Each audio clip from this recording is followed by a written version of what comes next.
Austin, Texas. I'll be doing a show there April 1st. That's coming up soon at ACL Live at the Moody Theater. And just prepping my material for my Netflix taping. And so be grateful to be down there. To be one of the last times to see the Return of the Rat Tour. Tickets are on sale now at theovaughn.com/TOUR. If you can make it. Thank you for your support. Today's guest is an actor. He's known for just being that figure, that humor man. Wedding Crashers, Swingers, Dodgeball, Rudy, and the list goes on. His new movie, Mike and Nick and Alice, is on Hulu this Friday, March 27th. I had a great time with today's guest, Mr. Vince Vaughn.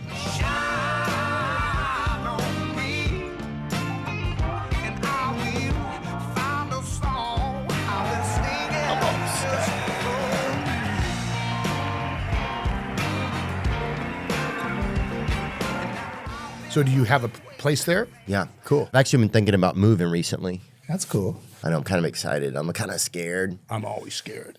You are? When you make a new purchase. Yeah. I don't like to spend any money on anything. I just like to kind of keep it somewhere. Well, you also think like... Until the devil takes it or whatever. Yeah, you know? Right. And you also feel sometimes, I think, like this is, you kind of know what you have and how that works. And now how does this change your spending and what you're doing? Because you always feel like, well, gosh, what happens if it goes away, Yeah, one of my friends said something to me the other day about buying a house. He goes, well, you could invest it in the stock market or you could invest it in a home. He's like, you can't live in the stock market. Right. And that was kind of interesting to me because I was like, oh, yeah, well, at least if you put your money into a home, then if it's going up, then you're living in it while you have it. That's right. I mean, there's ways to look at it because I kind of looked at it because I never was educated in any of it. So as I made money, I started to figure it out more. But I started to look at stuff like what makes me money every month and then what costs you money every month. And so a house is kind of both because you have your property taxes, especially here, and you also have your mortgage if you do and the stuff that goes with it. But it can go up in value as well. So I started buying rental properties that I could rent out for that reason because it was tangible and I could make money every month off it. The market, I never studied it. But I guess if you do the S&P, I mean, I never spent my energy on that. But a house, I'm like, this neighborhood's nice. I think it's going up. Okay, I'll buy something here. Like trusting your instincts about that? Yeah, because you're more exposed to it. Yeah, that's true. You're driving through it or something, you're seeing things. Yeah, like the old thing was like, this neighborhood's not, these neighborhoods are good. Now this one's not. Okay, I'll buy there. Yeah. Do you know what I mean? Oh, yeah. Yeah. But then you got to balance it with what you enjoy in your life. You want to be happy where you're at. Yeah, you want to get something like, I don't know, I always hate, like, I never really want to invest in myself. I'm just like a saver. I remember I would save my money. I would bury my money in the yard. I was that kind of it. I would go to people's homes and hide a fucking pirate. I love that shit. You got a fucking treasure map and shit. Dude, I'm not even joking.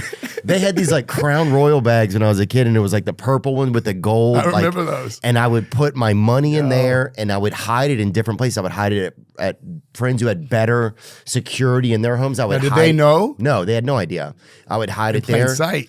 Dude, we would steal people's silverware when we went to their house. Like we were doing like this little things we'd seen on like Home Alone, I think. Mrs. Jones, and got like a napkin and shit.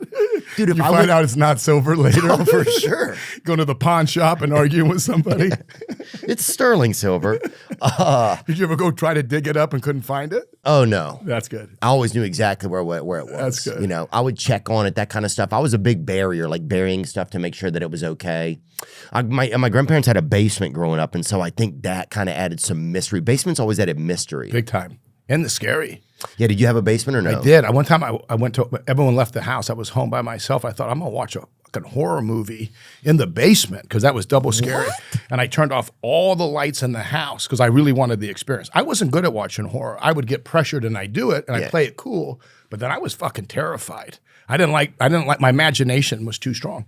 And I remember I turned this thing on and I was watching, it was The Evil Dead. You ever see The Evil Dead? And I was like, that's fucking it. I got to a point where I had enough.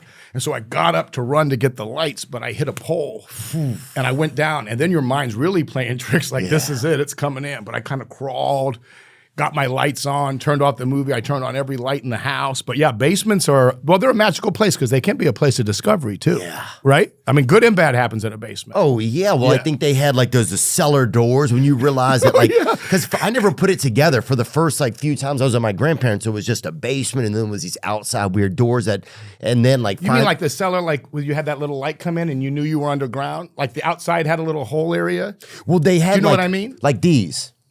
Like, did y'all have some of those? Yeah, hell yes. Yeah. So those, the fact that those doors would open up and go down in that little staircase. Yeah, my grandparents had a garden. They grew up in Illinois, and so they had a garden outside of Peoria, just a small town out there. Yeah. So. Yeah, from the area. You're from the area? Well, I grew up, my family originally was, Virginia, my dad's side, and then Kentucky, but ended up in Ohio, and then my dad was a salesman, so we ended up in Illinois, yeah. Oh, nice. What did he sell? Toys. Nuh-uh. Super cool. Yeah. So you just had toys around the house a lot? Yeah, he had a lot of toys. He'd give me like samples and stuff. So samples were the best, samples dude. were dope, bro. If your parent was selling, you were kind of ahead, right? Yeah. Well, I mean, you had a bunch of something. I mean, I don't know, it was weird. Like I had one friend, his dad sold Oakley sunglasses, so he fucking would have like 3 pairs of Oakleys on, like crazy. Yeah. What kind of toys did y'all have just kind of milling around? He became a manufacturer's rep. He did well. He was the first to go to college in his family. And his dad had like a 100-acre farm and would work in a steel mill. But my dad was the first to go to college. So they kind of moved us to better schools. That was their thing. We kept moving to get to better schools, but we weren't prepared for that because I didn't know what a tutor was. Like no one had a tutor. So we moved to an area that was more academic and exposed to stuff, which was good. But he sold like I love that. I don't think he sold this. He might have, but I love that Evel Knievel stunt cycle when I was a kid. But he sold like Teenage Mutant Ninja Turtles and like yeah, that was fun as shit. And then he had like he had like these little like those kind of bathtubs. I guess it was in the toy section, but not bathtubs, swimming pool. But it was just a big plastic circle. Mm-hmm. Remember those outdoor? Yeah, were they hard ones or the soft ones? No, they were just like these. The rigid ones? Yeah, but they would just be in the backyard in the summer because no one had a pool. And then he sold Galoob toys. Galoob? Whatever they sold, yeah. Pull up that stunt cycle for me, can you? Evel Knievel. Did you ever have that? I don't think so, dude. That was so cool. You'd pull the thing and then it would take off. Oh, that thing. That thing was dope. Dude, he was jumping shit and never making it. Yeah. But you were like, you would watch Wide World of Sports. And they say he's going to jump Snake Canyon and then he would crash and he couldn't move. Well, I read somewhere that Daredevil. Back then, Daredevils were popular. Oh, they had, well, that was a crazy thing. Yeah, look at this. There you go. There's a commercial for it. Yeah, so dope. And it never did the shit it did on the commercial, dude. No, bro. It never, nothing ever did. Remember when they were first coming out with shit that flied? It never did. What was, you know what I mean? And I wasn't good enough to. I always needed an uncle or someone to put it together. I wasn't good at putting stuff together. Were you? No, I would take it all out and I'd get furious or whatever. Yeah. I'd Tom Sawyer. I'd get someone that could do it help me. Oh, I see. So you were an extortionist. Well, I was just, I'd do certain things for them or could help, but I needed help with this. You know what I mean? I knew my limitations, Theo. I'm trying to think of what we had. We had Rambo. Rambo was dope. I played with toys till I was older. I played with toys young. I loved toys. Did you? Yeah, I'm trying to think of what toys we had. I'm just trying to think about it. Oh, the wrestling figures was huge when I was a kid, dude. Super huge. I played with Smurfs too. Did you ever play with Smurfs? We would watch Smurfs, but I couldn't understand have those collectibles of Smurfs. Yes, but looking back, the collectibles. Well, they had like those little Smurfs you'd buy. But looking back, I don't think the Smurfs age as well. They didn't do it, yeah. Gargamel was just weird. I think he got a little one lady Smurfette. They only had one going down, and there was there was sort of a bring up Smurfette. She was kind of Smurfette. She was cute, but she didn't have enough. She had Girl Next Door going. She didn't have enough body on her for me. No. But none of them did. Yeah, you're right. That's a good point. But what was Gargamel doing there? Remember they had the He was just a bad guy. Yeah, but it seemed a bad guy. More than that, though, to me. Oh, I've seen it. They say that there's like a whole like dark kind of thing behind it. There's some stuff with Smurfs being really bad. Oh, really? I think so. Yeah, there's some like a conspiracy theory. Yeah. Well, there's all those Disney had the secret cocks in the movies. Remember that whole thing? Yeah. And they did, by the way. Did they? I think that you could find those never images. even looked at Did it. you ever smoke cigarettes? Oh yeah. Remember Camel? They have that weird stuff on the Camel cigarette. It looks like a guy, I think, who's naked or something, right? I don't know. Get those Camel cigarettes. Remember, you could make out the outline of a guy on With a wiener? I think so. I think if you look at it hard enough. You look at anything, you'll see a little bit of cock, I feel like. You know what I'm saying? If you mill around a gas I'm gonna station, get up there and see it. dude, you spend 40 minutes at a gas station, you'll see somebody's cock. You're looking for it. Let's see. Oh, yeah. Come look at old boy. Look at his hands are on his hips like this. Same shit here. Let me see that Looks like yeah, right there. There we Look go. at it, plain as day. Yes. That ain't shit. I'm telling you, that's something. That You ain't an think that's accident. a guy with a... Dude, just... I think bring that's up- just a dude standing up. No? Dude, there's a picture of a guy smoking like... That ain't... I mean, I'll tell you this, though. If that were like 15, 20 years ago, then yes, we would all think that. Now Did there's you just... ever hear shit too, like Pop Rocks and Coca-Cola make your stomach blow up and all that? Yeah, or they'll kill a Bichon or whatever if you give them to him. Yeah, totally. Oh, yeah, that was... People were bored. We didn't have the internet. We were That- making shit up, bro. That was We were fun. hearing like Rod Stewart had to get his stomach pumped. Weren't you hearing all that? Oh, yeah, and they said Richard Gere was like working for a... Like Had a hamster. You had a I don't hamster? think that's true. I don't I want to don't- discourage nobody, but I think this was the stuff going around. Yeah, but that was a great rumor Yeah, that that got was started. Camel cigarettes had some fucking naked dude on it. That's what was in the news. That was the news, baby. That's crazy. I do miss when they had more imagination, though. Even like you're saying, that was something interesting you said. Like when you were in the basement, your imagination, if it was big, it could be a blessing and a curse because it could really create the darkness too. I never a big thought about imagination is both. But yes, I think if you have a great inner life, like would you talk to yourself a lot? Oh yeah, it would be too. harrowing. I would be like, you're a piece of shit. I know. Sometimes good. Yeah, occasionally, sometimes like Merry Christmas. I remember one time, that's so good. I remember one time leaving a situation with older kids and not loving the exchange. And I was kind of walking my bike back and I was kind of talking out loud and playing different sides of the conversation. And there was one of the boys that happened to leave at the same time and he was behind me, really hearing me kind of have this conversation. And so then I kept talking, but steering it with a different kind of point of view to kind of hide the fact that I was just working out loud. Like I kind of saw him, but I kept going, but steering it in a place where I felt more comfortable with what I was saying. Like you were, like just making up things that made sense, that would have made it justifiable to him. Yeah, or not seem as nuts, you know. Oh, dude, one time me and my friend, we got in a fight or something in a ditch and with some other kids, and then we were riding our bikes leaving, and I think the fight was pretty even, but we kind of went to like high five like that, and our hands got kind of stuck together while we were riding our bikes, so it just looked like two dudes just like holding hands up in the air. I'm proud of it. Yeah, bro, but Everyone should see this. it seemed like we were like a couple Harvey Milk fans just like leaving a speech or Triumphant. something. Yes. We seemed a little too triumphant. Like, and our hands got locked and we were riding our bikes with the other hand, just holding our bikes up, both riding the same way. So we couldn't let them go. So I'm sure to these dudes, it looked like, oh, these dudes are a couple of zest. But really, you were really wanting to not damage the friendship over the fight. Yeah. You were overly connecting and making up for the fight.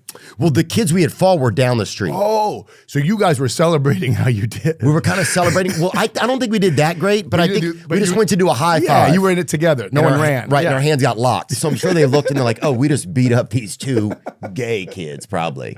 And I'm not saying that, but that could have been what they said. You don't know what they were thinking. You're just saying it was possible. I know what they were thinking, and that's probably what it was. I think probably like what it that. Yeah. Yeah, dude. I'm super nostalgic. Yeah. I can be, but you gotta move on too. I think it's good to reflect on that. I think it's good to be where you're at. Right? Yeah. Both. When you were in college, did you like live in the dorms or anything? Well, I like never that? went to college. Oh, you didn't at all? Did you? Oh yeah, I went to LSU. I went to I got a lot of friends who went there. My friend College Hugh, of Charleston. Hugh Hayden. I know bet Hugh, dude. I met you with Hugh before. Hugh's my guy. Is he still alive? Yeah, dude. Oh, good. Fucking Hayden's the greatest, Oh, isn't he? bro. Yeah, I go down and watch the games. I'll go watch LSU with him. I always have fun going to those games. Yeah. Maybe that's where I've seen you. I Yeah, think, could too. have been. He's a great guy, Hugh. Hugh knows everybody. Oh, he knows everybody. He's like the glue of New Orleans, probably. He And the really Better does. Than Ezra guys, those guys are great. I know those dudes. Yeah. Yeah. Kevin Griffin, I see him a lot. He has a big festival over there in the Pilgrimage Music Festival that he helped start. Yeah, Hayden was friends with all those guys too. Oh, dude, you met Drew Brees? Yeah, he's a terrific guy. Oh, wow. Yeah, because Hugh's friends with. I got to meet a lot of those guys. Hayden is obviously friends with a lot of the Saints and stuff too, and Mickey Loomis and those guys. And he was friends with all my ex-girlfriends somehow, which is interesting. But he was the best looking guy they had. Yeah. He was a good looking guy. He makes friends with, he does good. Yeah. Yeah. Look, I don't know if they're just friends. I don't know either. I'm insinuating. I think it's all groovy. Oh, yeah. I don't think there's any strings, but I'm just saying it may not have just stayed like they might not just been sitting down playing canasta with each other. Yeah, it's totally true. They may not just be hooking up and playing rummy cube. I know. There might be some connections going on. Yeah, I'm sure. Hugh was just like, he was just, everybody knew him. I just texted with him yesterday. Oh, you really? He's a good guy. I love So you guys him. keep in touch a decent amount. I do, yeah. Yeah. Yeah. It's just so fun down there. It is fun down there. I was supposed to do Did you think about going to when you left here, did you think about going there? Oh, going back to Louisiana? It's a little too slow down there sometimes, you know?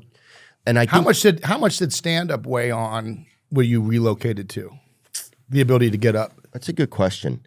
It didn't. I was doing like a tour, so at that point, most of my sets, I was like going out of town and doing like 4 nights and then coming back. Like we go out. So I wasn't getting up and practicing as much as I was just doing a tour. So you would go take out on a tour material that you hadn't workshopped all. Oh, that I had, but it was like this tour, and the tour ended up going for like 3 years because we kept finding more markets to go play. So we'd play like smaller and smaller markets. So you would change the material slightly, but you kind of had your base, and you were just hitting areas you hadn't hit. Gotcha. And it was growing. I was performing like 4 nights a week, but I was just on. It was like in venues and like as opposed to just doing practice sets. How does that get as you get older? The road that way, that kind of longevity. Is it something you're still excited about, or does it become more of a job? It definitely becomes more of a job, and you have to take more breaks. I didn't realize it, you know? Because you got to fill up your tank. Well, yeah, you got to fill up your tank. Recreate.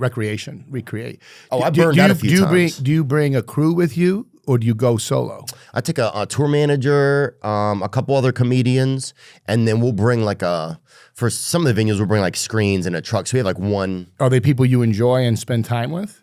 Yeah. That's good. You need that. Yeah. Yeah. But then that can become unhealthy too. Spending too much time with them? Well, yeah. I mean, you kind of become a circus, and it's good because you have each other, but then you kind of are so with each other so much. Oh, yeah. You can get a like family fight type of energy. You need a break sometimes too. Yeah. I guess as you get, do you choose films based on now you want to work with your friends?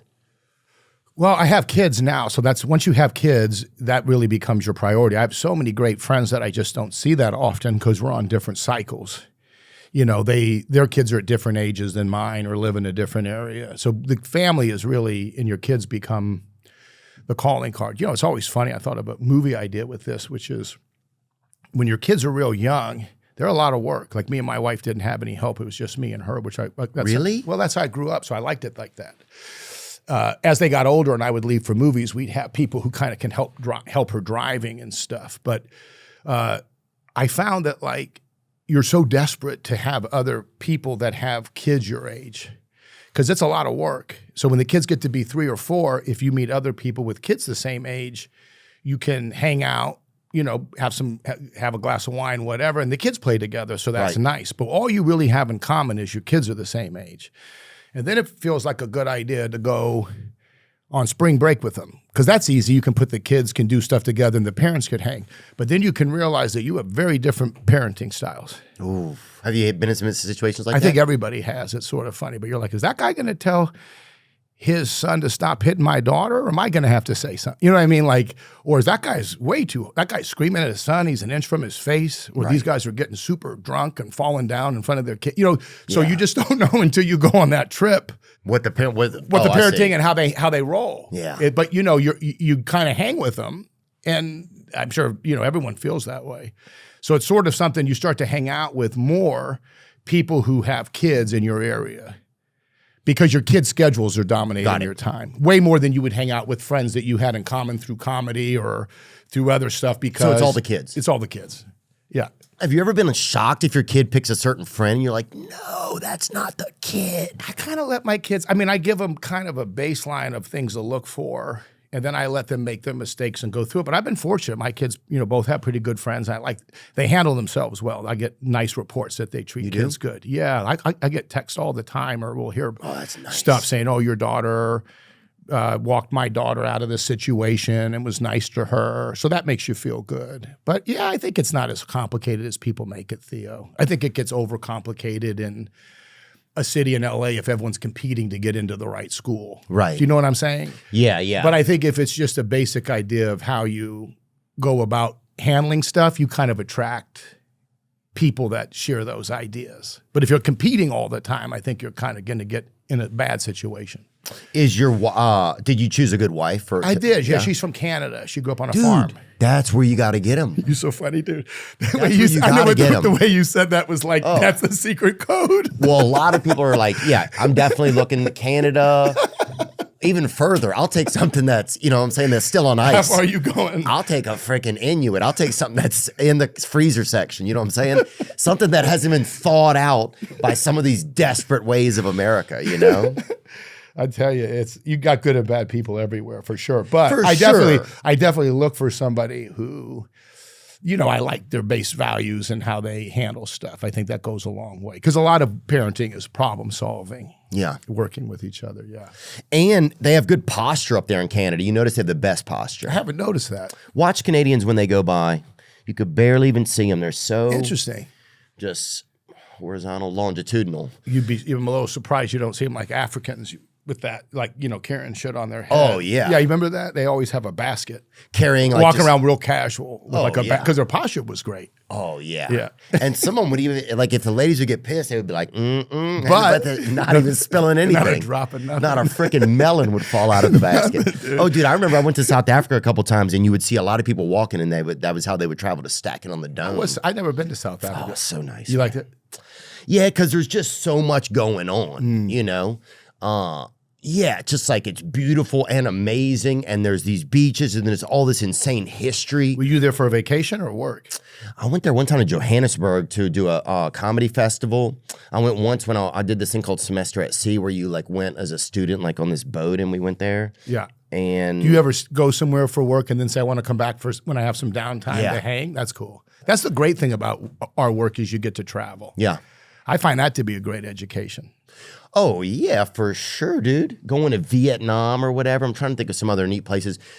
Yeah, what's a place that you filmed in that you were like, wow, this kind of blew my mind, even if it was an American city? Yeah, there's been a lot of them. I mean, I remember going, you know, as a kid, getting to go to New York and actually living there was very different for me, obviously, than I lived there for a while. And you were acting then or not? I was, yeah. I never really traveled anywhere, bro, until work took me there. Like for us, a vacation was we would get in a station wagon. Where would y'all go? We drive to Florida or Arizona. Dude, Florida. You try not to get grounded because Yeah. everyone's hopped up on sugar and shit, and you're crowded in, and you try not to get in trouble in the back. But we didn't really, you know, we would drive most places for spring break. I never left. I had relatives in Canada from my mom's side, so we would go up there. But I never went to Europe ever Yeah. until I had gone for work. For sure. Did you? No, dude, we didn't even know about Europe. The janitor that drew the map on our like cement at our school left out 3 states of it, dude. So there was like, people were like, what is happening? Like, How does that happen? they just, you know, they What were probably. the states? What were the states? You would know because they didn't put them down. Yeah, well, I think it was somewhere, some of it, I think Maine, I knew that Maine was missing. I didn't want to call him out because I felt kind of bad for the guy. But Yeah. anyway, yeah, so we weren't going to Europe, dude. I remember Canada, they didn't even have it when I was a kid or whatever. They had like a picture. I remember in our classroom, they had America. Yeah. Because everything was very American then, very like, we are America. And then they had a picture of a wolf like chasing a boy. And that was Canada, like chasing a cold boy. And that was like what we thought was going on outside of there. And Florida was the greatest place you could go in the world. If somebody went to Florida and they came back to school and had a shirt on and said Florida, you were like, oh, Oh man, you killed it. they are so rich. Totally. That's nice. You guys would drive all the way from Illinois down to Florida? Yeah, we have relatives in Ohio. I go see my grandfather. Had a little farm. What kind of animals did they have over there? He just had cows. I remember. I like cows. They're warm. Yeah, I remember as a kid, I was like in first grade, and we were studying the Pilgrims, and you know the Pilgrims were all in black and white. And so when we drove from the farm to go see my grandfather, I never saw him much, but when you get to the smaller roads, they're like this narrow. You know, you can't get around. There's just two lanes, and those country roads are smaller roads. And we were behind Amish. I'd never seen Amish people. Oh, yeah. Never knew. Time travelers. I thought they were pilgrims. Wow. So you had a bunch of kids in black and white in the back of the carriage, you know, kind of staring at us. Like you couldn't break eye contact because they're looking right at you. Yeah. And they're fucking slow, bro. They're not moving. Like this horse is not excited. And we're sitting behind them. We had like a Lincoln Town Car or something my dad was driving.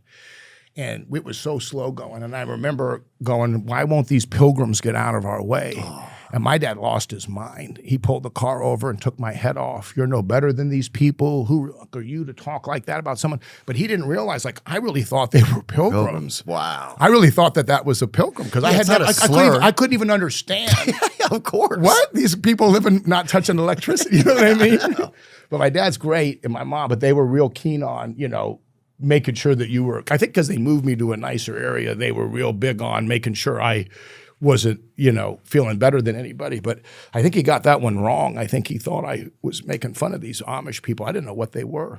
Yeah, you're like, this could be Christopher Columbus's children or whatever over here. And they just, you know, they're all hopped up on cheese curds and they're slowing down. They're slow as fuck and we can't get around them. Dude, that's hilarious, bro. Yeah, that's kind of what we had in our classroom.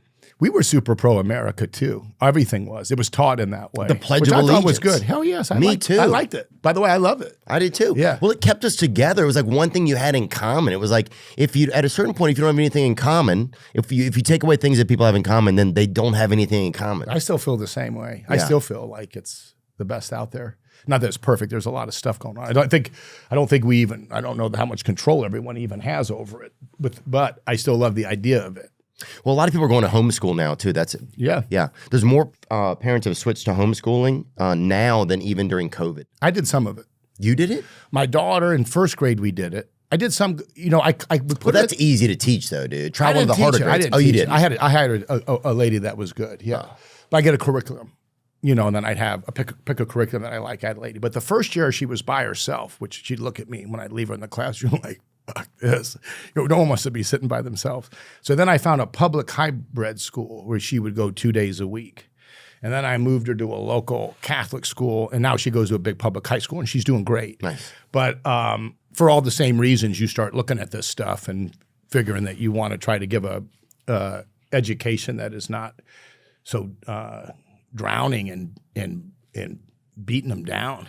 Yeah. You know what I mean? Not really exactly. I mean, let me think about beating them down. Well, meaning everything was taught from a place for a while, like pointing out everything bad, and you can't say this, or you can't feel this way, or so much guilt education. Yeah. And, oh, you're bad to feel this way or that way.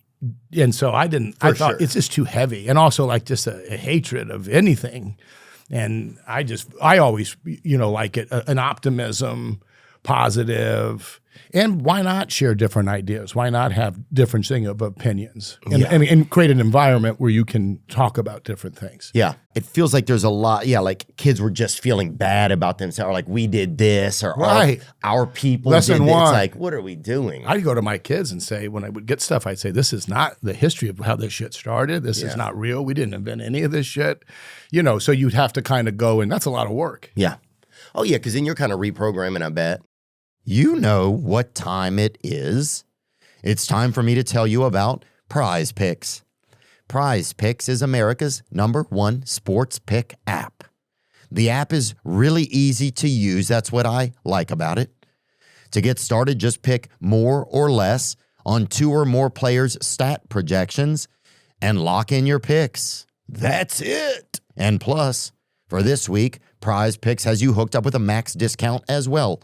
It's essentially a gimme, so you don't have to miss it when filling out your lineups. And on top of picking players, you can now pick teams for the first time in the bracket on Prize Picks. Pick the winner, total, and spread on every game throughout the tournament. Team picks are available in 35 states, including California, Texas, Florida, and as of March, that now includes Tennessee. Prize Picks will give you $50 in lineups when you play your first $5 lineup. Win or lose, you get $50 in lineups. Use promo code Theo when you download the app and sign up today. Prize Picks, code Theo. Play responsibly. As many of you guys know, MoonPay is my go-to place to buy crypto. And now they've just launched something new called MoonPay Agents. It's tech that lets AI actually handle your crypto for you. Think of it like a smart assistant that can buy, sell, trade, swap coins, set up recurring buys, and even convert crypto back into cash, all on your behalf. You just set up a wallet through MoonPay, verify your identity once, fund it with a bank transfer, Apple Pay, Venmo, or PayPal, and your agent can get to work.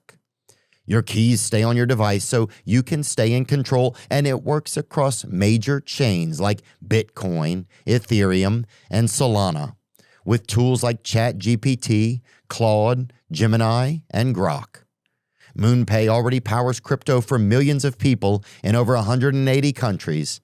Check out MoonPay Agents at moonpay.com/agents. Crypto is risky and can be volatile, so do your own research and trade responsibly. Where are you at with marriage and kids? I don't have a marriage right now. Someone that you are serious with? No, but I would like to get there, so it'll happen sometime soon. What's your process for that?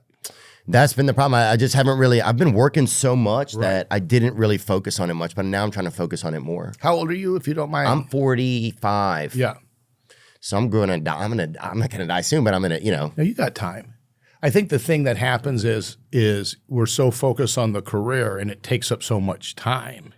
And it's easy to put that to the sidelines. But then as you get older, sometimes the joy or the things we got from the career aren't as high as they were. And you start to look at family and the idea of it and say that would be fun. Yeah. So you take kind of the same approach that you take towards your career, and you start to put those ideas on meeting somebody. Yeah. And then you start to work at it in the same kind of way.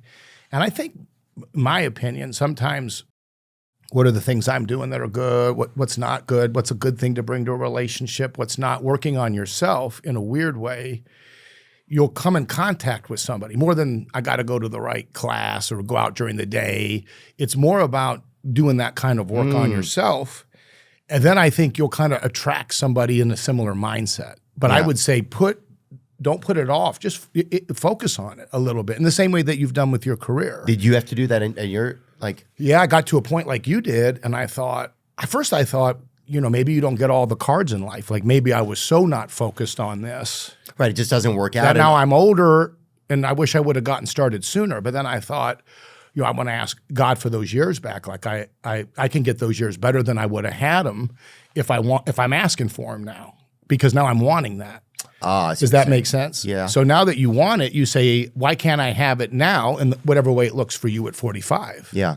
Well, yeah, I think you're right. I think the more I just keep realizing it's not me, like, because sometimes they're like, I don't really want to go out or go do this thing or something, but maybe I'll meet somebody, right? And maybe but then it's a lot of times I'm still meeting somebody with the same kind of, I'm showing up with some of the same problems that that have prevented me. So I think you're right about, instead of like out there metal detecting, maybe stay home and work on the magnet a little bit. But I think do it with grace too. You can say, Right. I don't want to do this. This would be better. What do I look? And also I think you go, what do I want in a person that I'm going to be married to? What do I want and what don't I want? Like just thinking about it. It's almost like the same as a stand-up. What kind of venues do I want to play?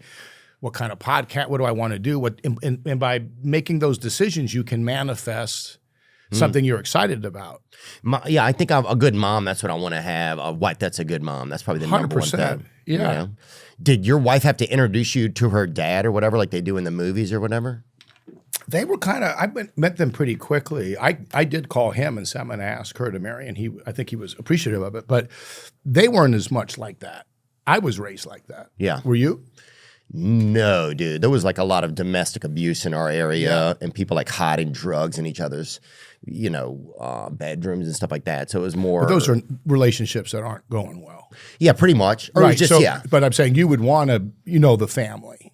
Yeah, I would like to have like a family. You know, I'm okay with like people fighting at night before they go to bed a little Show bit. me a normal family, I'll show you a liar. Everyone's going to go through their bullshit. Dude, you know, no one's like fucking killing it. You know what I mean? Everyone's got their shit they fight about. There's days anybody's mad at anybody, so that's never going to go away. You're just trying to aim it a little better. Yeah. Yeah. Yeah. Just shoot a little bit and a little bit. I just want my arrow to end at least in a different area. Yeah. But dude, I remember one time we were so mad at our mom and we were like crying. We're all crying that we tried to like put all of our tears in like a little jar and we're going to take them to the police and be like, look what's happening at the house. Bro. But they won't stay in there. They like in the morning they were gone or whatever. Isn't that interesting? Yeah. Yeah. But I remember that. I remember us like, were you real tight with your mom? No, we weren't that tight, but we're tighter now. That's good. Yeah. I just went and surprised her for Valentine's Day the other day. That's nice. We had a nice time, dude. You have brothers and sisters? Yeah, I got a couple brothers and sisters. Close? It's gotten better over the years. Yeah. Yeah. What do you got? Same. So older sisters. And and you were the boy? I was the youngest, yeah. And they were older sisters? Yeah. No. Did they ever have friends come over and you were just like ogling or whatever? Or when you put on they a were tuxedo? like 5. They were 5 or 6 years older. So Dude, no, that's the best. I would sometimes get thrown under the bus to look cool for the older friends. You know, like you'd hang out and play, and then when the older friends would come, you weren't included. Oh, but Vince, that's normal here. shit. Yeah. Go hide, Vince. Yeah. Did they call you Vince, or what'd they call you? They called me Vince if they weren't mad at me. Then they call you anything. We would fight like crazy younger. You'd be hot, and then you'd be friends, and you'd love each other. You know, like anything. Yeah. You'd really go at it when you go. Did you have this? Sometimes when you get in a fight with your siblings, it's really like a game of tag. You'd be so pissed, and you'd hit somebody, but then you'd be afraid because now you got them. So then they'd turn around mad, so and now they try to come to get you real bad, and you were trying to get to the door to shut it. And then if they got you, it would go the other way. Yeah. So it's like whoever got the other one hard last. It's kind of how the fights would go. Yeah, it would end when everybody brought it to mom, and then seeing kids run around their mom is one of the funniest things, you know? Yeah. Like they're hiding. It's so funny when you watch a kid with their mom sometimes, and they're just like, you know, they're moving in between the moms, like they're just running, or you know, they're all like, or they're fighting around the mom. That kind of shit's fun. Or even how kids play hide and seek. Yeah. Like an ostrich, their ass will stick out, but their head will be behind the curtain. You ever seen kids play hide and seek? Oh, dude, sometimes a kid will just sit there and cover his eyes. They'd be laughing wildly. Yeah, dude, we could see you, dude. Yeah. Thank God there's not a kidnapper after the kid. Yeah, we didn't have, I think we had a decent amount of, like, they used to have a law that they would put, like, if you was like a sex offenders or whatever, children, sex offenders, that you had to go around and go door to door. Right? Which was the worst because we lived at home. Our mom was working. So it would just be, these guys would come and they'd be like, hey, I have to let you know I live in the area. I'm a sex offender. And it would just be us kids. I live in the area. I'm into super young guys. Just letting you know. Mom. But mom would be gone. Yeah. And that was like at every house. I'm like, well, who put this rule together? Yeah. Now it's on an app. Yeah, that's easier now. I know, but it's weird because you're like, oh, geez, this guy over here. This is only 60 Maybe feet away. Better not know. We just walk around. We were always outside going around. Nobody paid attention to us. Dude, yeah, that was living at that was the best. Dude, we had this one kid named Kirby that tried to crawl through the ditch culvert one time, and the government had to come and get him or whatever. I remember the government had to come get him. That government man came down to do some work. Dude, shit like that was the best. We had this dude named Milford that would drive the school bus, and they were always coming and checking to see if he was drunk. It was just like, but there was nothing like that being like. We find out stuff later that a teacher molested people and stuff. We didn't know. Yeah. You find that out later. Yeah. Yeah. Anyway, that kind of took a turn. Yeah. Let's talk a little bit about, well, I watched your movie, Mike and Nick and Alice. Yeah. Alice, yeah. Yeah. It's cool, man. Yeah, cool. The way that they shot somewhere, they slowed it down. Yeah. You know what I'm talking about? Stylized, yeah. Yeah, it was interesting. Was that a choice that was made kind of later, or do you have any clue, or do you have anything to do about that? It's the director who puts it all together, and he kind of has a stylized point of view to do it. But I liked it. I thought it came out cool. Yeah, well, it's just bizarre. It was like, or it's just like, it made me think, oh, things can be different. Flashbacks, yeah. Yeah. Like when he would do flashbacks, you're saying. Well, like even with there's like a moment where they have that cat that's in there and they show him, but it's like it goes in slow motion just for like a moment or something. I just thought it was pretty stylized. That's what I thought. I agree. Yeah, and so I don't want to give too much of it away, but so your character kind of goes back. What can we say? You can say whatever you want. Just kind of a sci-fi thing where it's rated. It's like a rated R comedy with action, and it's got this kind of sci-fi twist to it. And your character, you play two characters Yeah. of you. Yes. Yeah. It was kind of cool to see, like, because you always wonder, well, I wonder what it would be like if you played this character in this thing while you're watching somebody in something. But to see him play two people, it was like, oh, that's it. It's like, I can't even explain it. It was just like, it almost seemed like an experiment. It's crazy what they do with technology now. Because you kind of film one side of it, then you film the other side, and they put it, together like it's one thing. The technology's gotten so much more advanced. Was there tough moments to play like two different characters in the same thing, or you didn't really think about it? I was amazed at how different the guys actually seemed, because I was like, oh, well, at one point I'm just going to kind of get confused, but I didn't at all. Yeah, they make them a little different because one's obviously been alive longer and you're going back in time. But yeah, it was a different experience for sure. So I kind of like doing stuff that's a little different. You get bored doing the same stuff. So anytime I'm doing something that's a little different, I like that. So it wasn't too bad. I mean, sometimes it was just more stuff to film because you're playing two characters in a scene. Oh, that's true. Huh? But I like trying different stuff. Was there? I read some of you were almost in the Matrix one time. I don't know about that. That wouldn't. I don't remember that. I don't remember that. Sometimes there's stuff I've turned down, but I don't remember that being one of them. Yeah. One of your first movies was Rudy. Mm-hmm. That's the best, huh? That was fun, yeah. Dude, I still sometimes see that guy clapping by the So stands. funny, bro. Yeah, that's so funny. It's such a the meme. slow clap. Oh. Slow clap. Charles S. Dutton, that's the actor. Yeah, he was great. Yeah. Did he pass away? I don't know if he did or he didn't. Let's go back to the board here. I Bring liked him up. He was cool. He was great in that part. Oh, he was so good. Great speech to Rudy. Yeah. Gratitude. Still alive. Hell yeah. Come on, Charles. Keep Show going. them, Charles. And he was in the show, yeah, they had a show called Rock when I was a kid that he was on. Mm. Yeah, that guy was great, dude. Did you ever meet the real Rudy over there? I did. Yeah? Yeah. I didn't hang out with him much, but he was there. That's Said hi wild. to him a few times. Yeah. Yeah, because I went over there to Mishawaka, Indiana. I used to go do comedy over there. Sometimes he had a comedy club right on He owned a comedy club? No, they had one on the edge of town there, right outside of where Notre Dame was. Gotcha. And I would go. Have you been to a game there? I never been to a game. It's cool. Yeah? Yeah. Tradition, yeah. Yeah. Oh, I would love to go. Well, the grass right there when you walk onto the campus at Notre Dame, it's like beautiful. And then when you're off the campus, it's a little bit different grass. Yeah, totally. They do. It's more like the grass has been drinking or whatever during the, during the day even. That's that day drinking. Yeah, but on campus it's super nice. Yeah, they take care of it for sure. Oh, is that the campus right there? Mm-hmm.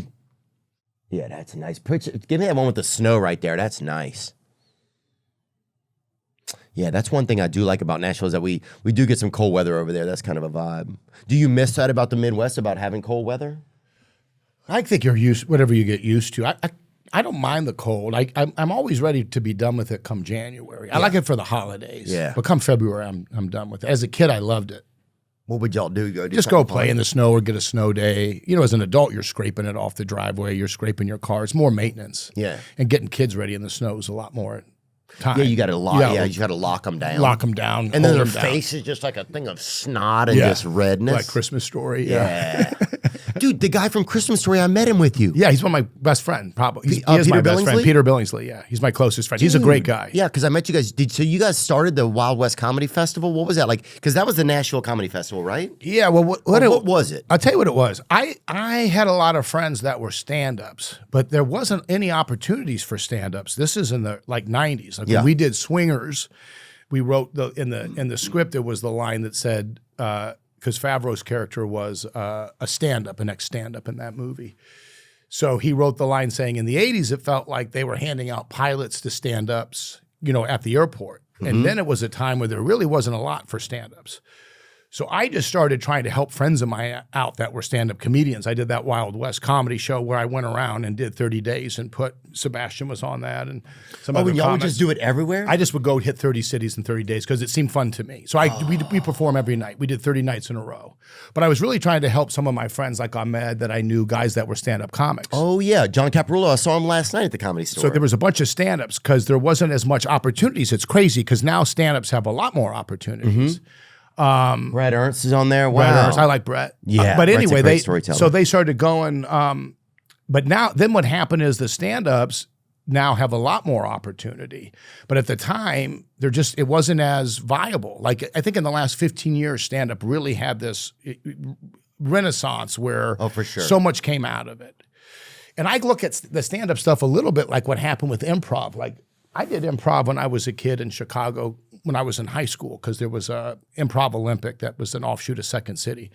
But it was just a place to go train and it was fun. It wasn't that big of a deal. I enjoyed it and I learned stuff there, but I didn't stay the whole time. I came out to California after high school. But as I got older, there started to be these different improv groups. And then it became like a religion. This improv group thought that improv group wasn't good. Yeah. This improv group is good at sketch. This is good at characters. They don't. And I thought, this is fucking improv. Yeah. Like, who the fuck is talking about improv? Yeah, it's like when mimes start beefing or whatever. You know what I mean? Yeah, it's like, what? mimes. It's just comedy. Yeah. Like, what is the, I mean, what are you talking? It's so fucking crazy to me. And so then stand-up kind of went through the same thing where it started to form into like this stand-up group or this group or a comic is this. And I thought, Jesus, it's the same shit where it starts to get too self-important. And I think ultimately comedy is a big tent. You can go real cerebral or you can be physical. It doesn't matter. It's just, there's nothing that, you know, prestigious or like a stamp of approval about it. Yeah, I agree. It's gotten to that place recently. There's been like kind of like infighting. I don't know if it's like infighting. rappers. It's like rappers now, it is right? kind of, it's so silly. But everybody's afraid to kill each other. It's weird, right? It's just so stupid. So I'm just saying we either we need a Tupac and Biggie we need somebody. Got to go real bad to get good. Yeah. Yeah, or it's just got to stop. Or it's silly. But it is silly. It's silly, bro. Well, a lot of it got political too, I think. Politics came into stuff. I think that's happened a lot over the past few years with people like attaching themselves, like heavily attaching themselves to politics. Which is part of the job because you're going to talk about current events. Right, but to attach yourself but you don't want to become part of a group and feel like you're a champion for one ideology. Yeah. You want to make fun of everybody. Yeah, I agree. Yeah. It's happened more over the past few years, but it's always been that, well, it was, for a long time, it was like, you know, Hollywood is pretty much overly kind of a liberal place. Yeah. And so you would have. But not really. Yeah. You know what I mean? Yeah. It's more like we're smart and got it figured out. And if you don't agree, then you're an idiot. Yeah, yeah, so that's true. It's not more elitist. Not liberal in the way that we think, where it's like, hey, it's all groovy. Right. Yeah, it's not liberal like a hippie with a joint. No, man, no. Maybe that's was pursuit of happiness. That's cool. Whatever makes you happy, bro. Right. That's cool. Maybe it was at one point, though, I think.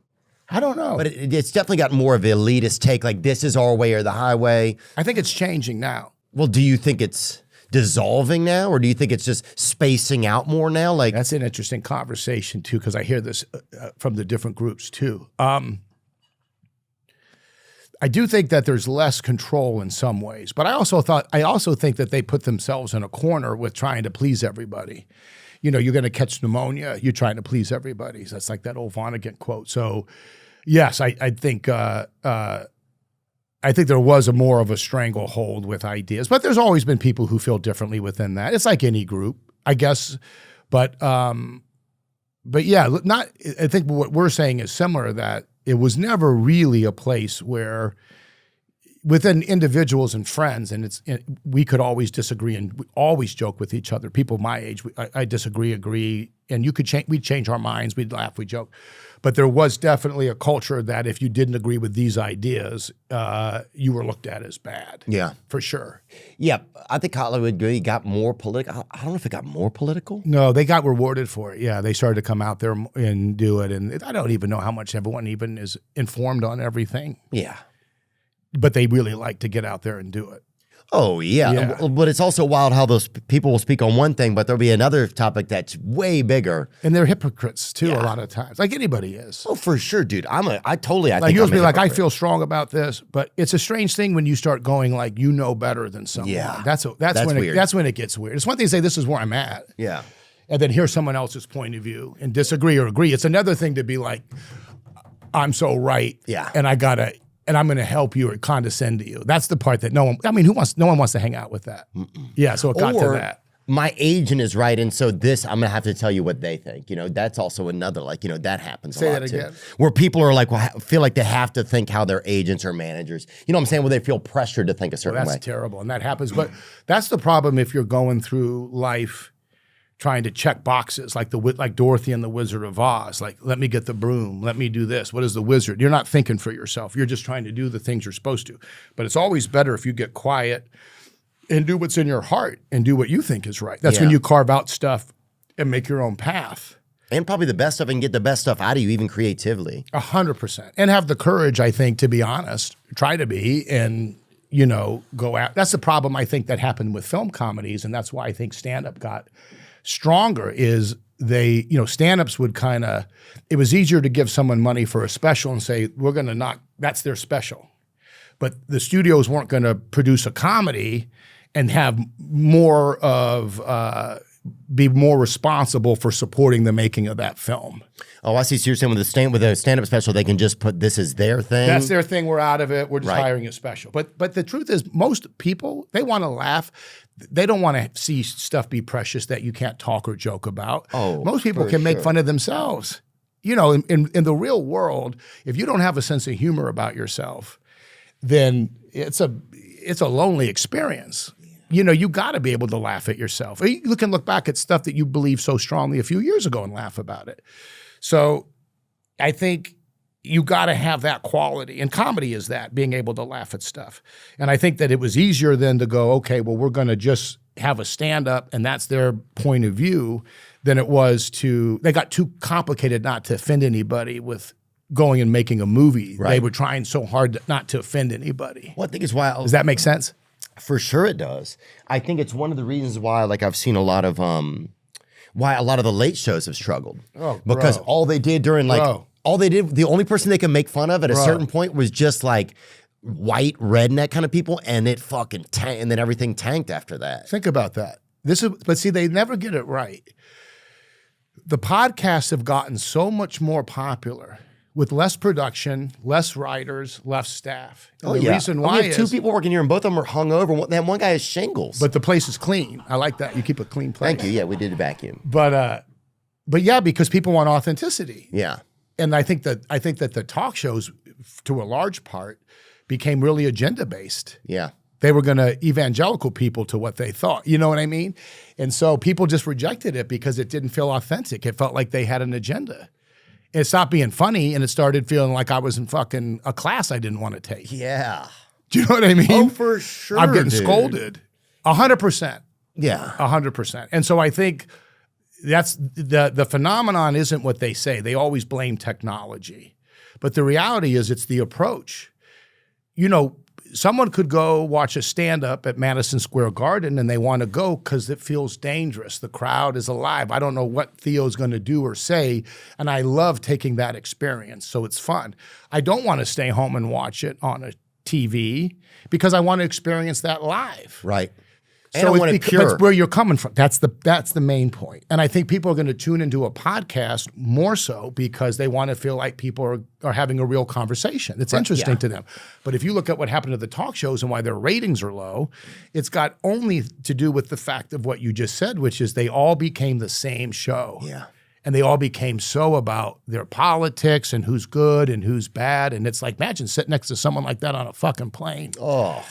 Bro, you'd be like, how do I get out of this fucking seat? I would fart right next to him. Holy cow. Yeah. You fart your way out of it. Yeah, dude, I would.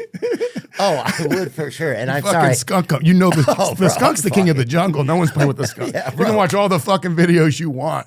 No one's playing with the skunk. Skunk in the food chain in the woods. Fucking skunk is here. You get yourself a pit bull. I don't give a fuck what you got. The honey badger. The fucking skunk is the king of the jungle. Don't bring that badass around. Yeah, bro. That thing is Am I right? The devil's cologne, baby. That's it. Yeah, Everyone can talk the devil's cologne, daddy. Look at that You little can talk mix about fella. whatever the fuck you want as far as an animal and velocity right there. All hail the king. Oh, That look at motherfucker's going where he wants. dude, Now, he yeah, might need a nap. He might be like a lover that needs to recharge. You know what I mean? He might be like an older lover. He might not be able to go 10 times in a day, but that 1 or 2 times, he's going to get it right, Theo. But what's he having for lunch? Oh, they have Whatever the fuck he wants, whatever's you're right, around. bro. He going to hit a spray and get everyone else to scurry. Don't bother him. God, Once that skunk puts its tail up, you got a real decision to make. what a fucking How much of a badass are you? Right? So if you brought that skunk mentality to the plane, you fucking run that shit. Well, I'm just saying every now and then if somebody won't fucking shut up, dude. You got to put some ass on them. Well, you just got to be you know what I'm saying? You got to be the king of the jungle. That's all I'm saying, bro.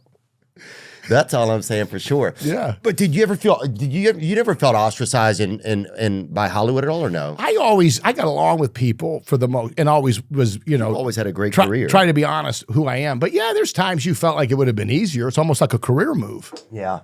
Oh yeah. You know what I mean? But I was always the other way too. Like I'm not jumping on 100% this or this because I have opinions on both sides. There's shit I don't agree with at all. Yeah. And then there's shit I don't agree with at all. I don't see how people could choose a side completely. Bro, it's so crazy. Because also, once you're on a side, you're on a side. Fuck that. I want to be able to have the freedom Flexibility. to go. Yeah. Yeah. And also, I agree with this over here. I agree with this over there. It is what it is. Yeah. But we never cared about it so much. It wasn't our defining conversations about how I like somebody or life. We weren't 23 sitting around talking about fucking taxes. Yeah. But I think as it started to encroach on us, for me, I started to go a little bit back here because nobody wants to be told what to do. Or feel like everything you do has to be through a certain lens. Or worrying about if people think you're kind or not. Like, you're not going to tell me. And especially when everybody's pretending a lot of times, because I would have friends acting one way, but then like kind of speaking another way sometimes. Well, those are the people that are so focused on how they're coming off. Yeah. They're worried about, and that's not a real journey, and you're hurting in that. I think we all go through those stages younger. Like everyone learns that lesson. Well, we all want to be accepted. Yeah, but you learn younger the right way to do it. Hopefully, we never get it perfect, and you learn the wrong way. But if you're constantly worried what someone else thinks of you and you're only around them a couple hours a day, you're miserable most of the time. Oh. You got to really try to be, find the way to be yourself, but be respectful. That's the other side that I think happened is when I was a kid, if I was loud in a restaurant, my parents would say, these people didn't come here to hear you fucking scream. Well, dude, you stared at the Amish wrong and you got berated. I got dog talked. Yeah. But now if you're mad in a restaurant, they'll say, are you okay? And I just think it's important to be aware of how you're affecting other people. Yeah. But if you're all about you and you're right and they're bad and you're good, then you're okay to go after somebody because you're not really thinking about what their shoes are, Yeah, we've started to make it seem like the delusional isn't delusional sometimes. Say that again. Something's delusional, but if we act like it isn't over and over and we pretend, normalize it. Yes. It's almost like you said, like the boiling water gets a degree higher 1 degree at a time, saying that as they change the laws a little bit at a time, you kind of wake up and you go, this has gone way further but it happens so slowly that you're like, if they would have done this at once, I would have gotten out. Yeah. 100%. As America turns 250 this year, let's remember the people who helped build it. I'm talking the American Ranchers. And I want to say that Good Ranchers is an American company that sources their meat from local, independent farms in the U.S. and delivers it to your home. I've met these guys and I've spoken with them, and I love what they do. They are part of the solution and one of the only meat companies dedicated to keeping it sourced in the USA. From the pasture to the final seal on every box, the packaging, the fulfillment, the process, it all takes place here in America. I myself am a Good Ranchers subscriber, and I've set my friends and family up with meat from them as well. Right now, you can subscribe and get free meat and use my exclusive code Theo to get $100 off your first 3 orders. Yep, that's $40 off your first order and $30 off your next 2. That's $100 total. Go to goodranchers.com and use my code Theo. That's goodranchers.com. American meat delivered. I think it's safe to say that it's springtime. I like spring. It feels like a reset after winter. Coming out of that winter fog, trying to just feel human again, checking in on yourself and your health. Prioritizing health doesn't have to be complicated thanks to AG1. AG1 is a daily health drink that helps support gut health and fill common nutrient gaps. It replaces the need for a multivitamin, probiotics, and several other supplements. AG1 helps you maintain your energy, support gut health and your immune health, even as your routines shift. I take AG1 first thing in the morning. That's what I do. 1 scoop with water, a little shake 'em up, and bam. No thinking required. Visit drinkag1.com/weekend to get an AG1 flavor sampler and a bottle of vitamin D3 K2 free in your welcome kit with your first AG1 subscription, a $72 value. That's drinkag1.com/weekend. Give it a buzz. Let me know how you feel. Do you always live in California since you moved here? No, I went back to Chicago for a minute, and I lived in New York for a while, but I'm out here now. And, I like California. I just get tired of, like everybody, it's like a lot of these big cities, I think, It's a lot. It's a lot. It's a lot of energy. It's a lot of energy. It's also just, you're not getting, things aren't getting handled well. And Yeah. and there's no accountability. It's like a bad relationship. Yeah. It's like someone doesn't do what they said they're going to do, and there's no I'm sorry or want to change. Yeah, I agree, dude. It definitely gets. But I still love California. Yeah. You? Oh, I just realized this is my second time back in like about 3 months. But I was here like about 2 weeks ago, and I do miss it more. I just miss some of the energy. Like I live in Nashville now, and there's just less energy there. It's just different, Right. Like here you can meet more people. There's more like things going on. But you're in a great spot where you can do both. You can Yeah, enjoy your time here, and you can enjoy your time there. Yeah. So it's been good, man. Yeah. What did I see? Oh, Chicago. You said, are you a Bears fan or no? I am, yeah. Yeah, dude. Fucking Williams, bro. Bro. He's really great for like 4.5 minutes a game. That ice, yeah. I mean, if you look at that NFC, we barely beat the Packers, and the Rams barely beat us. And then close. And then obviously, right, then they lost. Those games were all so close. But it was exciting because we've been so bad for so long. It was good dude. to be good. We were channeling through the TV. We were like screaming, like, somebody make this happen. Who do you cheer for? I'm a Saints fan, so yeah. We've had a tough. Do you know some of those guys? I like the Saints organization. I like Mickey, the GM. I never met Mickey. He's a great guy. Is he? Yeah. He's good friends with Hayden. Oh, he is. Yeah. I wonder if I have met him then. No, I haven't. They met had him. a good year. They turned around this They year. did good. Yeah, they Tyler did better. Shuck, everybody's excited about him. Yeah. Who just had a baby. Bring up a picture of his baby since I'm a fan of there. Cam Jordan's a great guy that plays over there in that organization. Yeah, he just came out and said nice things about your quarterback. He did? Mm-hmm. He's Cam Jordan's nasty. He's fast. Yeah. He's a pass rush all by himself. I would not want him chasing me. I wouldn't even go knock on his door and run off or whatever. You wouldn't want him coming and saying, I moved to the neighborhood and I got to regether. Yeah, yeah, dude. You ain't going nowhere, bro. You ain't getting away. Oh, I'd be like, no just basement, touch no basement, me now and get it over with. No basement, nothing's keeping you safe, dude. No cellar doors are going to keep you safe.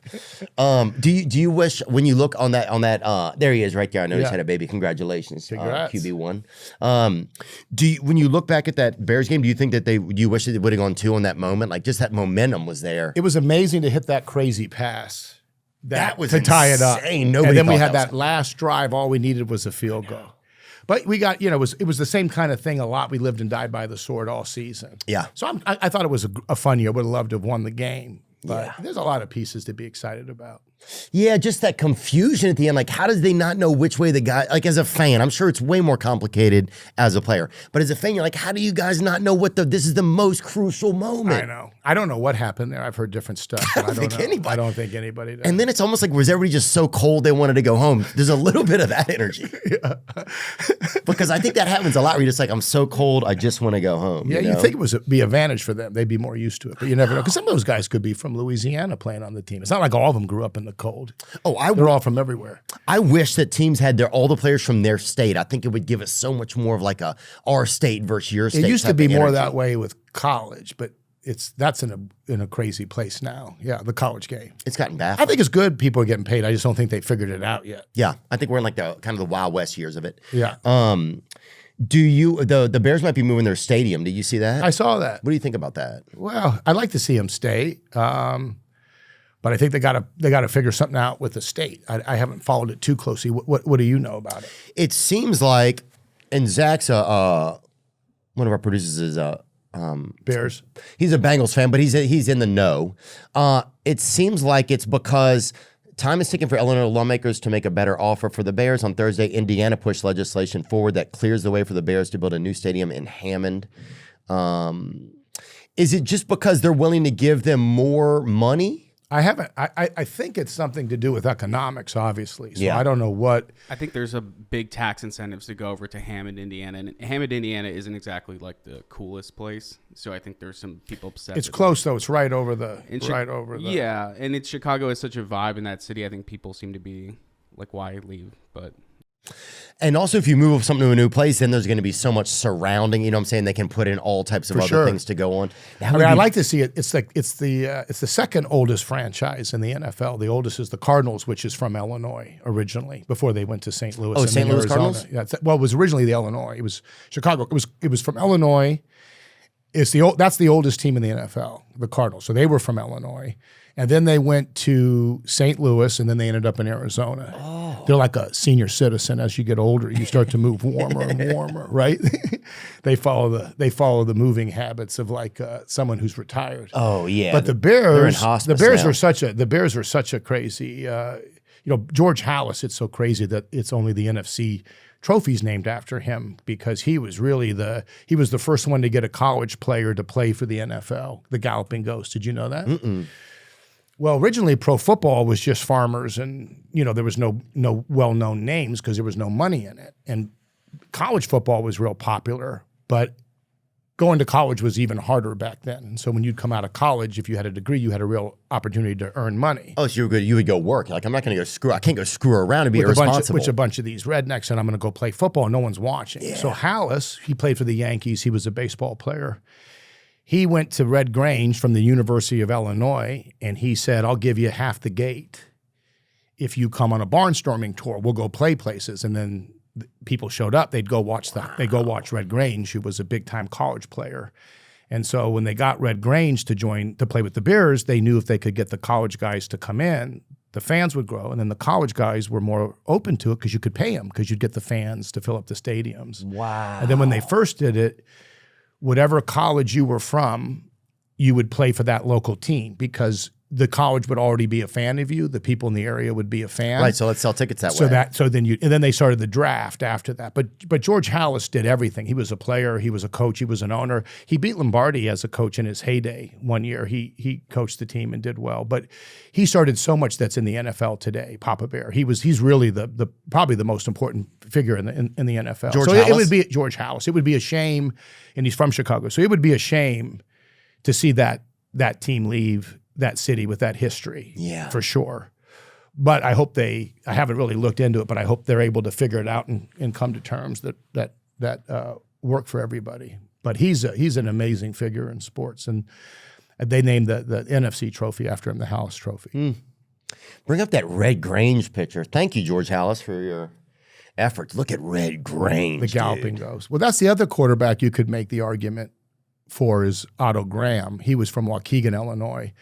When you look at him, it's crazy. I think he won, I could be wrong, but did he win 7 championships in 10 years as a quarterback? I think he played for the Browns, right? Otto Graham. But here's what's interesting about him. He went to Northwestern. He had a 300 batting average in college. And that's when everyone played baseball, because baseball was the only way to make real money. It was king. And he played basketball in college, and I think he won what would be an NBA championship. He was like the 6th man on a pro team. So he won a championship in professional basketball, hit 300 in college, and I think as a quarterback, did he win 7 championships in 10 years, right? Yeah. Is that right? Is that crazy? Think about that. And everyone wants to say the GOAT, but you can't really compare era to era. Jordan said it's hard to say who the greatest of all time was, because it was different rules at different time, and one person learns from the next person. So Otto Graham dominated his era. Obviously, Brady dominated his era, and this guy. So it's so hard to compare era to era who was the best. I think sports always want to sell you now that you're watching the best ever, because it sells tickets. Who doesn't want to feel like they're watching the best product ever? Right. But it's a totally different game than it was back when you could hit a quarterback, when LT played. Oh, yeah. So I'm not saying that it's not better that they've changed it. I'm just saying it's hard to compare one quarterback from an era to another era. Well, they never had turf toe when we were growing up. Right. Remember, when did they come out with that? No. You know what I'm saying, though? Like you would never hear a guy has turf toe. You would hear a guy's toe was in pain, so he carved it off with his wife's nail clippers on the way to the stadium so he could still play. That was Ronnie Lott, right? He took his finger off. Yeah. He ripped his finger off so he could play. It's a different era, yeah. Yeah, let me see that That's shit. the one thing I always marvel at. Crazy though, dude. Ronnie Lott ripped his finger off. He's like, I'm going back in. That's a dedication. That's not a hobby. But that's what I always think is crazy when you hear about boxers. What's the longest boxing fight of all time? It used to be like those 27 homies fought- rounds. I think someone fought 100 rounds. Am I crazy? Could you jump rope for 100 rounds for 3 minutes? No way. What's the longest fight? I mean, it's probably the one in Gaza right now, but I'm Yeah, that's assuming true. that. Yeah, That's true. That's true. That's true. Andy Bowen and Jack Burke, the longest boxing match in history was a 110 round bout. Because they used to fight until someone couldn't answer it. But at the end, were you just whispering heavily at each other? Like, how? I think you're in the bathroom a lot. I don't even think anyone saw it. Oh. But so that's the thing that's crazy. And they would fight look how many fights these guys had. These guys would fight like 10 times a year. Now they're fighting twice a year. How many fights did Sugar Ray Robinson have? Did he have like 300 or something? Isn't that crazy? Yeah, and now a guy will have maybe 30. 30 because they know they space it out. But how do you compare these guys? How many fights? What was his record? I can't see. At the end, he was 174 and 19 and 6. So just about 200. What? Isn't that crazy? Oh my gosh. here's- Sugar must have been stevia by the end of that, dude. He had the aspartame beat out of him. I You bet. don't think he probably had a turf toe. He didn't have a name for it. He probably had a turf head at a certain point, dude. That's so crazy. But the difference was... That's unbelievable. Why do you think someone could be like that? Well, this is the stuff that they're not... But this is it. I remember when my dad grew up, and he'd go to the farm where his dad was because his parents were divorced. So in the summer, he'd go work the farm. But they didn't have any running water. So he said when they would bath, they'd go down to the fucking creek and fill up the thing with water. They'd boil it. And then dad would bathe, then his older brother, then him. But that wasn't that long ago. Yeah. So if you go back then, everything took physical strength. Right. Like just moving around. No one was sitting around playing Mario Kart in between games. Right. Your thumbs were the strongest parts of your body. So you were always like just doing anything took so much energy and strength. You're using your muscles every day. So I think they train smarter, they know more, but there's more downtime and less strain on your body doing daily tasks. But back then, these guys were just getting from place A to place B was exhausting. Yeah. But I don't know how you could fight 110 rounds. I don't know if you could do jumping jacks for 110 rounds. Yeah. It's so crazy. How did they do that? Remember, they used to have 15-round fights, and then they went to 12 because they thought 15 was too much. So I don't know how to compare. How do you compare someone from that era to this era? It's just a different time. It's impossible. It's a different sport. And also they say like the diet has gotten better and we have like if all these things have gotten better, you think that they would be able to do it more. But then part of it probably has been that the commercialization of it has come in and like, well, let's only have it be here so we can have the viewership and sell the tickets then. So that could be part of it. Or understanding safety. Back then, like you said, they wouldn't even know what turf toe was. It was just you moved on. Oh, every other person had a glass eye. When I was a kid, every other person had a glass eye. Like if some guy was I remember at the fair or whatever, when the fair would come, you'd have a guy that would sit there and have a hat full of people's glass eyes.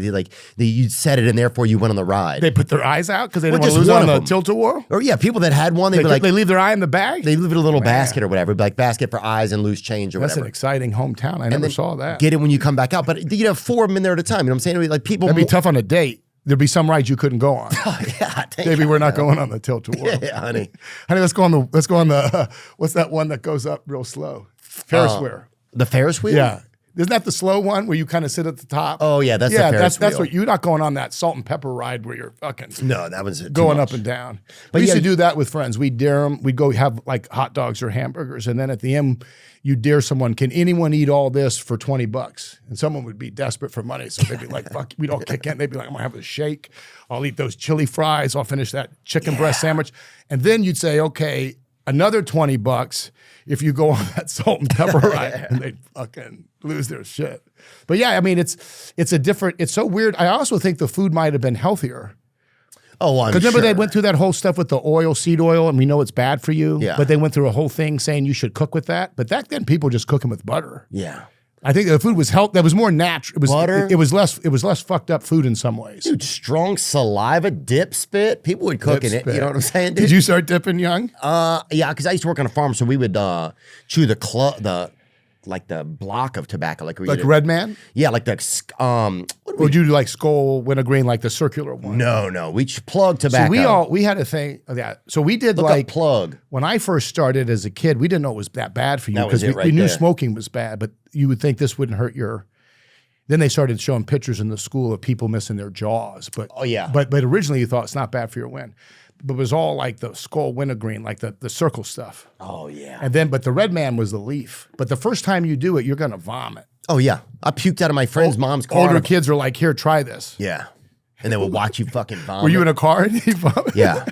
I sat out of each window. I was like, oh, maybe I'm sick just at this window. And I sat out of each window and puked out of each window. There's no way to keep it in more than 2 or 3 minutes. You're on the ground. It was the worst. Dude, Dude, it still makes me fucking sick. It was cherry skull or something. Do you remember the first alcohol you got really drunk on? Yeah, dude, of course. So What I remember was it? climbing up a shelf in my brother's closet. I found pornos. They had pornos up there. That was a surprise. You weren't expecting that. It was a lot of surprises. This one shelf I'd never been to. They had a little stack of towels. You were a ground barrier, and he was putting shit up Yes. high. He was And a I was mountain like, hider. Oh, I'm like, oh, this is where things are up here. Oh. Yeah. And I got up there, and I remember just kind of like, and I found liquor up there. Yeah. What was it? Alizé, it was called. It was like a pretty more of an urban liqueur, I think. Bring it up a bottle of it. It was considered an urban liqueur right there. The orange was so Have you good. ever had it since? I've never had it since. See, then. that's how it is. My first drunk was peppermint schnapps, and I never touched it again. I think the first time you get really drunk, you never revisit that. Yeah. Ever. But the first How time did you do it? Were you playing quarters, or were you just drinking were you with friends? No. Were you by yourself? I was by myself. Oh, Climbed bro. up there. I remember drinking and then watching porno or whatever, and then I blacked. You started off as a fun afternoon. Horrible. But here, 30 years later, it's still it's still been an issue, you know? Did you just go through like what? Like a quarter of a bottle or a couple glasses? I think I had 4 sips, jerked off, and then blacked out. Yeah. You woke up with the evidence all around. You didn't even clean up the crime scene. Woke up, with my glass eye and a hat. Yeah. Yeah. I didn't do Stuff nothing. on, Mama. dude. Yeah. Friends were over here. I'm pissed that they left the house. Yeah, like Mom, this, can you believe some kid came over here, jerked off on my stomach, and drank some of this and left, Mom? Yeah. Times have changed.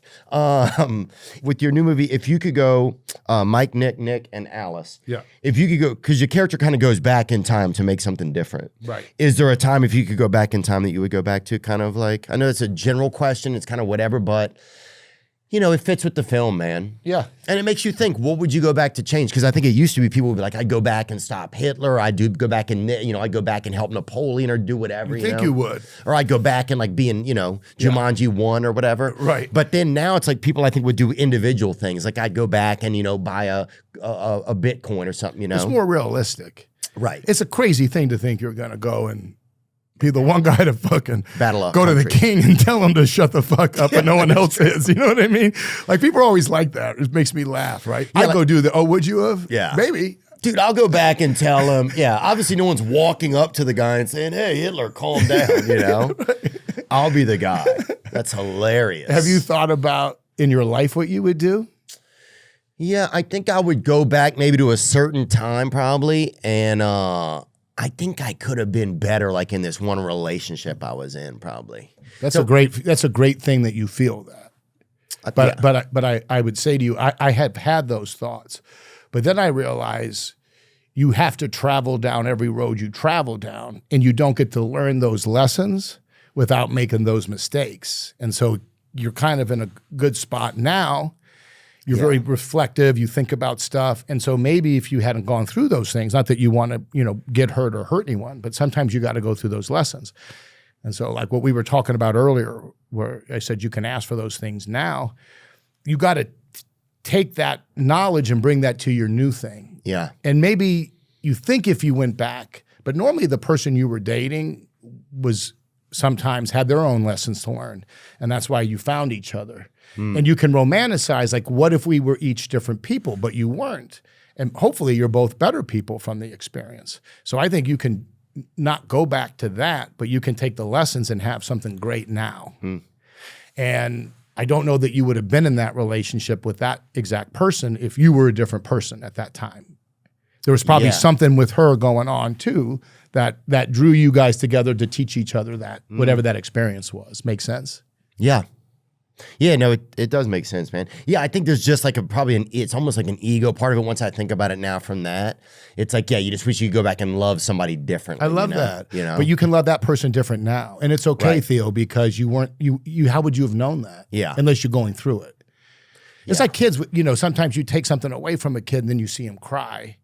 If you're just playing with toys, you go, oh, that doesn't feel good. But I don't know that you can learn that without seeing the response of somebody else. Yeah. Do you know what I'm saying? Yeah. But I think, Right. but that's Like the thing how with yeah. nostalgia is you can get excited, I think, about doing those things the right way now. So you're nostalgic because you look back at those, you don't want to hurt anybody, you wish you could have played it out differently, but it played out the way it was supposed to for where you and that person was at.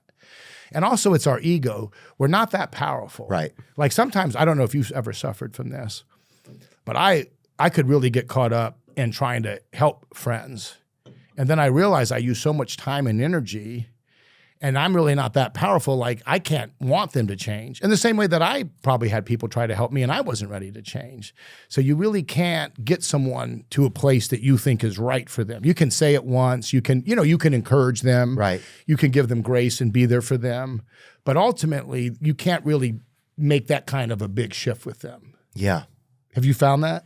Oh, yeah, for sure. You think you can, or there's times where it's like, yeah, I didn't try this enough or something like that. But yeah, I couldn't. Because I think we're hurting. And so when we find better ways of doing things, we want everyone to have that. Yeah. And I don't know if you that. felt this way, but I don't know. Yeah, I had to go through a lot of it on my own.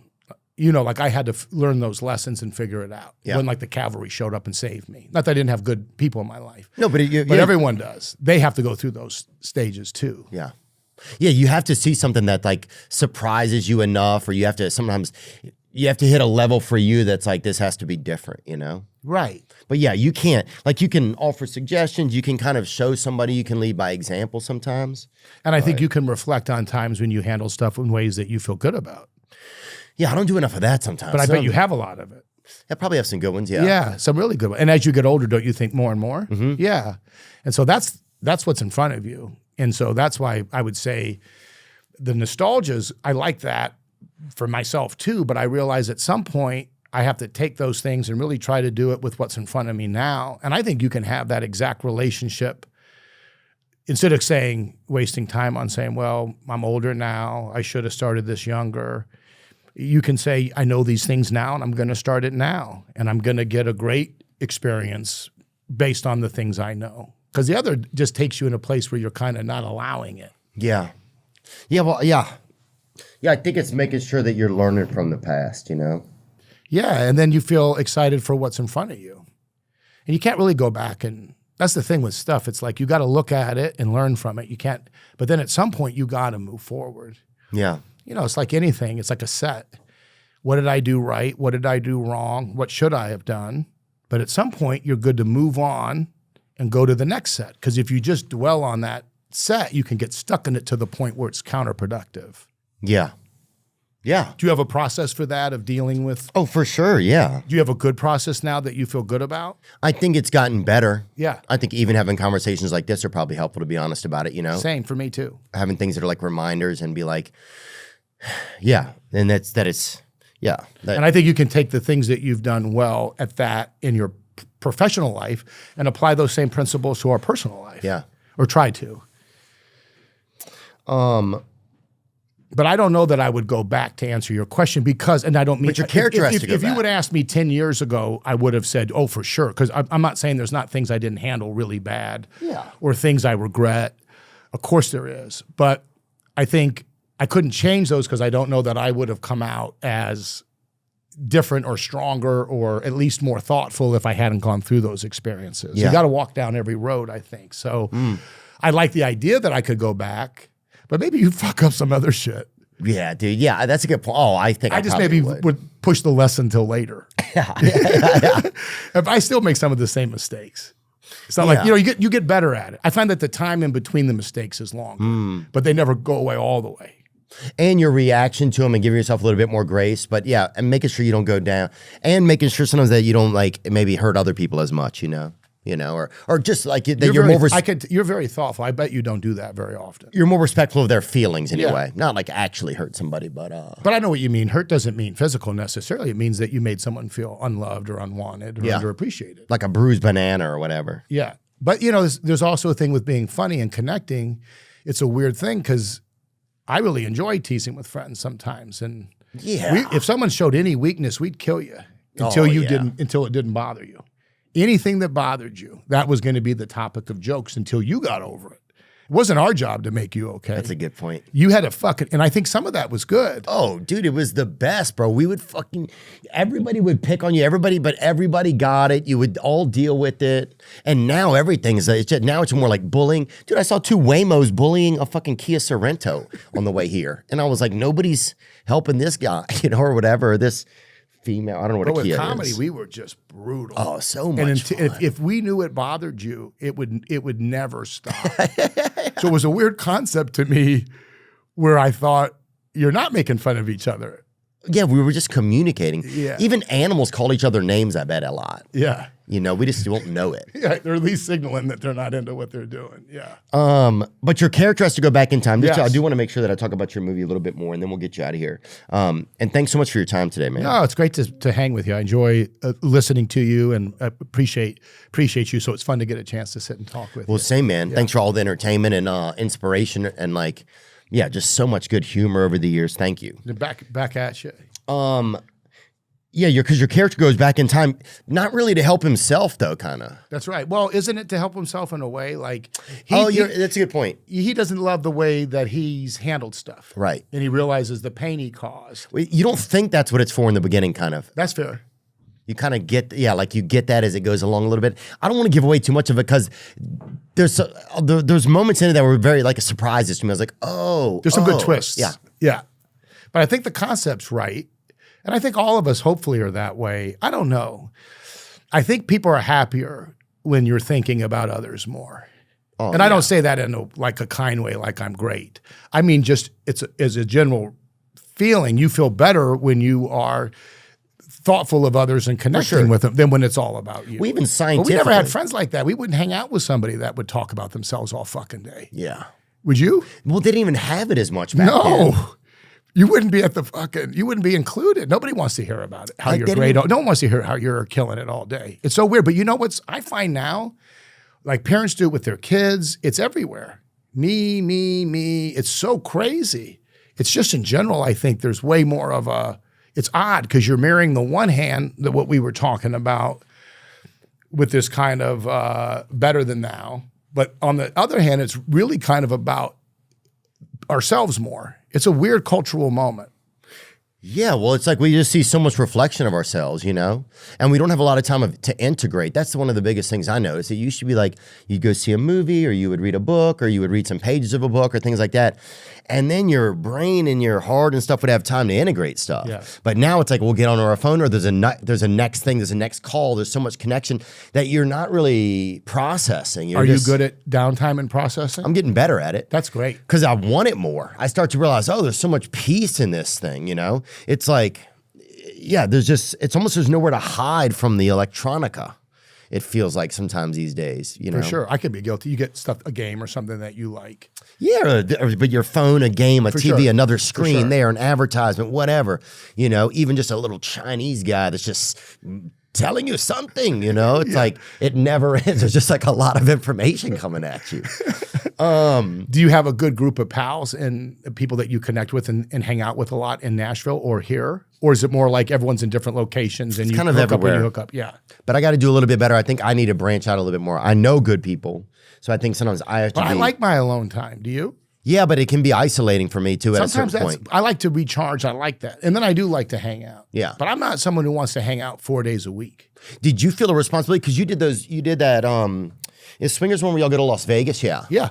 And did you ever feel like a responsibility to people that were going to Vegas? Like some guy that got like GHB by a hooker or something. It's like, I'm here because of Vin. You know what I'm saying? Did you ever feel you ever lay in bed at night and be like, how many dudes are laying without a kidney in an ice bath right now? Funny. No, I always looked at like storytelling in comedy, like, you know, they're stories like campfire stories. Same with comedy. So they're not like how-to books. But people take them that way. Yeah, but it's crazy. It's like, you know, I remember like when I would watch, you know, fun movies, they were escapism. But we were never so fucking dumb that we were like, oh, they're telling me like I got to go out and risky business. I got to go get some hookers and fucking get into Harvard. Do you know what I mean? Like they were having fun with what was going on at the culture. Right. So like in that movie, it was the mom and dad are like, you got to go to Harvard. You can't fucking have a party. And he's like, I'm a fucking horny teenager. I'm looking to fucking mix it up. Like I'm living right now. And so the idea of that was the thing that was a problem, saying what the fuck, and running hookers as a pimp for the suburban kids. That's actually the thing that got him into Harvard, right? It's a crazy movie, but we never were like, oh yeah, these guys are my parents and they're telling me I better go fucking start a brothel out of my fucking basement, going back to basements. Like, no, it was escapism. It's fun. So like Swingers is really about, you know, friends helping a friend get past a breakup. Yeah. And but you know, who wants to watch perfect people? These are people that have some good, some bad, and that's the journey of the story, where you go through people and you get to learn from what they did right or what they did wrong. If you go back to like even the Bible or Greek mythology, some of these morality tales, it's like someone does this, and here's the consequences of it. They're not all stories like everyone's doing everything right. Most of these human stories are someone made a decision based on ego or what was important in the moment, and they paid the price. Right. Yeah, those are important stories. Yeah. Well, there were, like moral tales, like Aesop's fables they had when I was a kid. Like they had different things like that. I wonder if they still have that stuff for kids, because there was a lot of stuff that was like kind of common in culture. That was where you would learn things from. But yeah, if you watch Forrest Gump and you go out and break both your legs so you try to run across the country. Yeah, dude. You know what I mean? And try to then I guess you're like Forrest in some. I mean, I don't. Yeah, right? But like I never took that serious. It's like where the parents at. Yeah. You know, it's like same with albums. When we were kids, they started putting these warning labels on an album. Oh yeah, parental advisory. Remember that? It was like Tipper O'Neill or something. They were putting like these. It's a parental advisory. It was a black and white. But that sticker. would make us buy it. Yeah. It's like, let me hear that fucking uninhibited, unfiltered. Yeah. Let me, right? Parental guidance. But like as kids, we weren't like, when I was listening to NWA, this wasn't like a fucking how-to manual. Yeah. I was digging someone having a strong opinion, unapologetic from their experience. I was like, fuck, I want to, let me fucking listen to that. That's fun. Yeah. But we were never so fucking dumb. Do you know what I mean? That's part of the problem that they make it. And I was like, everyone's so fucking stupid that if you see, you know, any kind of movie or story that it's somehow encouraging kids to do it. It's like, shut the fuck up. Yeah, dude. I'm gonna listen to rock and roll and watch some people make some bad decisions and laugh. You know what I mean? Like, when did that become a thing where like if you do a set out, you're funny, I hear your shit. You're not lawsuits. That's what did it probably. People sue for a thing probably. But yeah, if you got so attached, you're like, oh, I believe this, now I'm gonna. Like when you do your sets, I enjoy them. Sometimes you're going further with a point of view to get a point across. You're not hoping you're reaching some fucking 8-year-old kid to go follow. You know what I mean? You're like, right.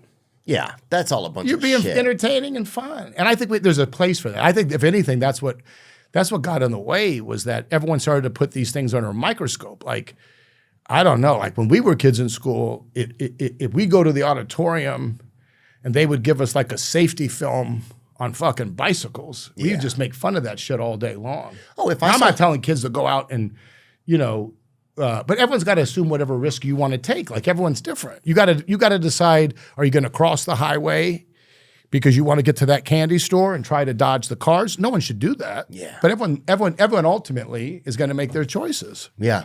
And there'll be people that do and people that don't, you know? Right. But yeah. But how do we...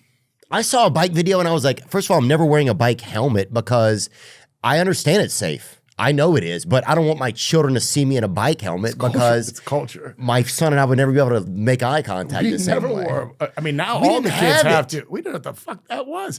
And in a way, I think it kept us, in some ways, but I felt like I was safer because I could try to jump that Yeah. But there ain't no fucking way I'm gonna jump that. Yeah. Do you know what I mean? Because the helmet. Yeah. Like we knew I may get some fucking scabs and shit and hit my face if I put like, a wooden board on 2 things. But I'm not doing 5 because I don't have a fucking helmet. You know what I mean? Like it was self-regulatory. If you got me all fucking Michelin man and dressed up, I might try to go back like evil and try to jump the fucking Snake River. But I'm just saying, like entertainment and stories, I think have fun with it and you should watch it. But I mean, really? What percentage of the population thinks that it's a how-to book? Yeah, who's going to watch? And by the way, do we cater everything to the fucking, excuse me, naive kid who's looking to jump on any story he sees like that's the way to live his life? It's kind of what we do. That's kind of what we've done anyway. Right. And hopefully that's kind of correcting course. We can't watch Dirty Harry because you think you can just go fucking shoot a criminal without talking to him? No, it's Escape. You're like, yeah, that motherfucker. You know what I mean? Like you like it as a story. Yeah. But I that's don't know. what it was. Yeah, but I think everyone kind of got that more. Like I wasn't listening to rock. I wasn't listening to rock and hip hop and shit. Right, but I think it was lawyers that did it. They're like, oh, this is what happened. Or the do-gooders. Maybe they meant well. Right. But don't you create a whole other series of problems? Because if you can't express those feelings through movies and songs, where do those feelings go? Yeah. Like if storytelling and stand-up or movies isn't the place to or podcast, if we can't express ideas there or feelings, what do you do with those? You can't have those feelings? It's crazy. Right. Oh, I think one day a smile will be in a museum and you go to see it, I really do. I hope not. I don't think so. I hope not too. You don't. Ultimately, I know you don't believe. I don't think I really. That's you kind think of a there's joke. a warning of it, right? I think we're getting close. But we're going to push against it. If you want to see feelings, you have to go to a museum. Oh, this was happiness. Look, children. I think these kids sometimes. I think there's a place for. I think it's good. I'm not saying it's all. Yeah. The pendulum always goes too far in one direction. I think it's good to have skills to talk about stuff, but it's always a little bit like this. Like, if you have a breakup with a girl that's bad, and we're friends, I'm going to clear the decks. Our other friends are going to do it, and we want to hear everything you got to say about this breakup, and we're going to give you our perspective, and we're going to really focus on it. And that may go on for a week, but after 3 weeks, you're not allowed to talk about it anymore. There's nothing else to say. We got to drop it and move on. You got to get in a new bad relationship. You know what I mean? Like we can't keep talking about that. Yeah. And so I think what happens sometimes is we're indulging, talking and exploring it. There's a time to do it. You need to do it. But at some point, if you're always bringing up the stuff, you just kind of stay depressed. Yeah. Like there's a process to digesting it, and then there's a process of pushing it away and trying to get into something new. But if you're only focused on it, it just doesn't go away. Well, you're kind of getting addicted to self-pity to at that point in a way, Or you're just always living in that and it's going to make you sad. Yeah. Yeah, and I think that's something that's kind of like been like kind of a society, just a weird tour that we took in society of like, that there's something always wrong with us, Well, who isn't there something wrong with? Hopefully everybody there's something wrong with. As you get older, you start to go, my God, everyone's a little nuts. Yeah. Like we're all holding it together. But if you see people by themselves, like there's no one you would be like, that guy's like at home living, you know what I mean? Like everyone's got shit that's crazy. Oh, hopefully. Hopefully. Dude, the best thing is imagining that people are at home just fucking, putting lipstick Urban on. liqueur. Yeah. Yeah, some urban liqueur and some French, and hopefully some French magazine. Club. El Club, I think it was called. Le Club. Your movie comes out on Hulu March 27th. And Jimmy Tatro's in it. His character is hilarious in it. Yeah, he's a great guy. He's good. Yeah, he's funny. He's a cool guy. And Asa Marsden, they're all good in it. That's the lady in it? Yeah. Oh yeah, she's real foxy. Yeah. And then the other guy, James Marsden, that plays Mike. He was cool. Yeah. And he's a good actor. He's a good actor. Yeah, he did a good job. A lot job. of good facial stuff and like a lot of like, he's like good looking, but he also is entertaining. He reminds me of Rob Lowe a little bit. That's interesting. I could see that. Yeah. Handsome guy, likable. Right, but also like not just being not just being handsome. Yeah.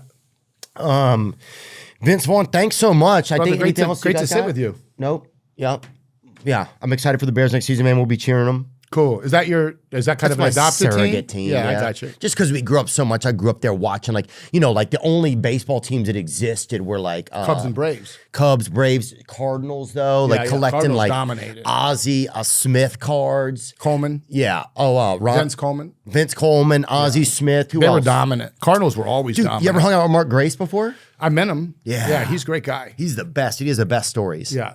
He's a hell of a player. Oh, he was so good. But those were the times. Andre Dawson, all those guys, Rick Hawk. Sutcliffe, Unbelievable. Greg Maddux. Love that fucking team. just that was like there was like only 3 or 4 teams that existed, it felt like. Yeah, they were popular. Yeah. They had personalities, but Cardinals have been good forever. They're always fine. Them lately, not as much, but they've always been dominant. Cubs, as you know, was a long story, so it was a big deal when we finally won. Oh. Yeah.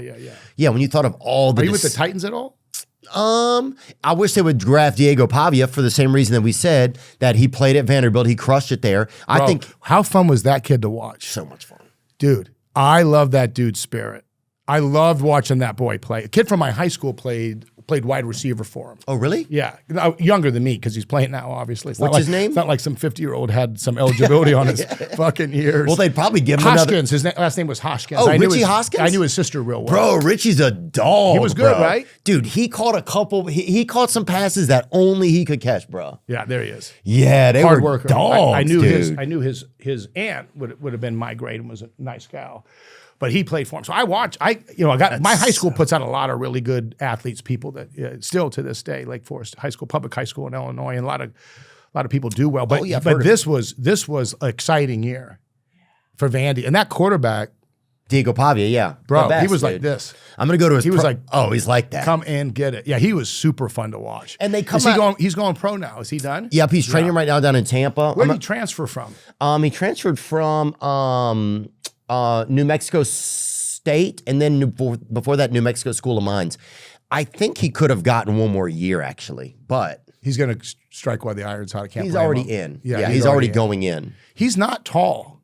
Well, that's the thing. They came out and said that and was like, so you're telling me he did this great at not even the same height as some of these other guys? It's true. Sometimes Fucking, how about sometimes that motivates you to get better at it. Well, Brady was that in a way, right? He didn't hit the prototype Yeah. and made him work harder. Yeah. I mean, being tall wasn't his thing, but they also made it like, but he obviously, sometimes the thing that they label you as a disadvantage makes you stronger because you have to work harder. Yeah. But that dude's a winner, bro. He doesn't. That's the thing. Who do you want to bet? You want to bet on somebody that wins every time By they the say way, you can't. at and an every time academic you school did. in the SEC at Vanderbilt. Yeah. I mean, you're playing big time football every week. When's the last time Vanderbilt was in that position? Never. And so the fact that this kid was a part of that Yeah. with a lot of other great players So and many did, great guys. and did that well, that's that intangible quality that has to mean something. And that's the shit. That's that, the shit's getting lost in this evaluation. Yes, always in everything. It's so like stupid. Yeah, it is. There's a place for it. Yeah. But not the whole thing. Yeah. Yeah.